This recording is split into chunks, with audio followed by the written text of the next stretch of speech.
Unit 2, Lesson 2, Mental Models and Transparency of Information for Decision Making. In this lesson, we will explain what are mental models, we will give examples of mental models, and give tips on how to encourage employees to articulate their mental models. A mental model is a set of rules of how the world works and what we need to do to be successful. Each person in your organisation has in their mind a perception of how they do their work correctly.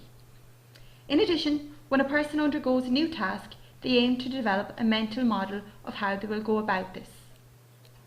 It is important that to build a learning culture and one of continuous learning, individuals must look at their mental models and critically examine them.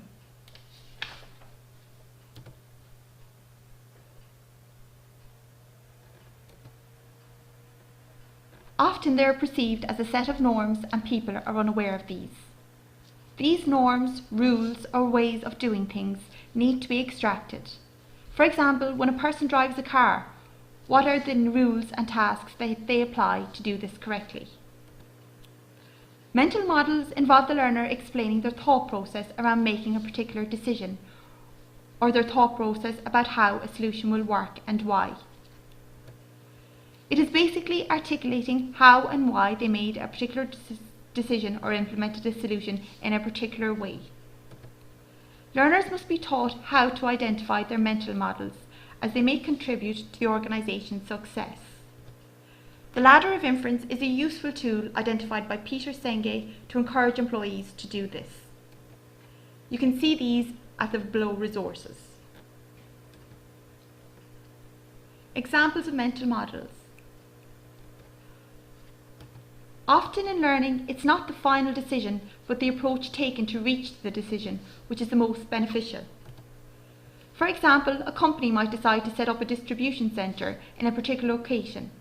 The thought process behind how and why they made that decision and implemented it can be applied to another similar instance within the company in the future.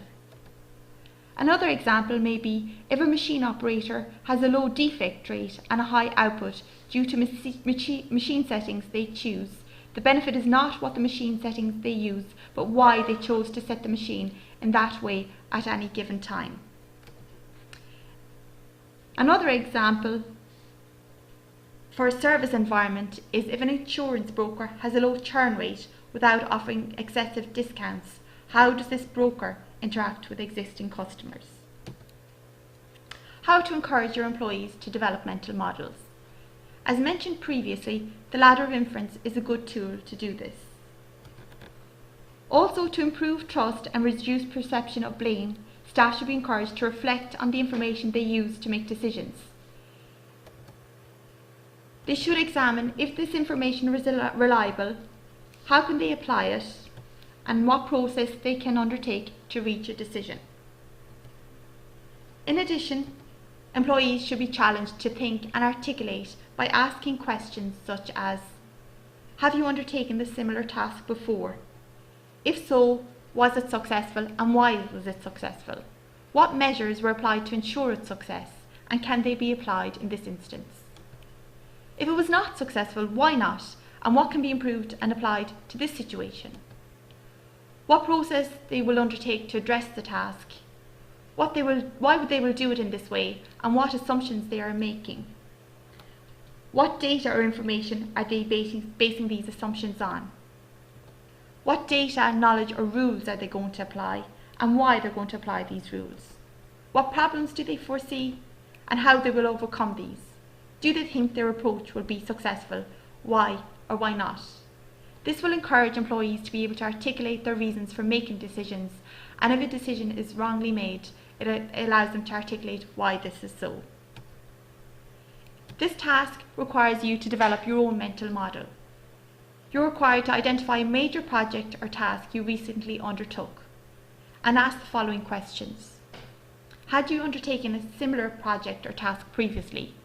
If so, did you try to relate what you learned to that project or task and how? You need to identify what steps you undertook to complete the project or task. What data or knowledge or rules did you apply or use? What assumptions did you make? Were these assumptions correct? Why or why not? What data or information did you base these assumptions on? What problems did you encounter while conducting the task or project? How did you overcome them? Was your approach successful? If it was, why? If not, why not? If you were to do the project or task again, what would you do differently? In the next lesson, we will examine the importance of getting your employees to think holistically. This is known as systems thinking in learning culture.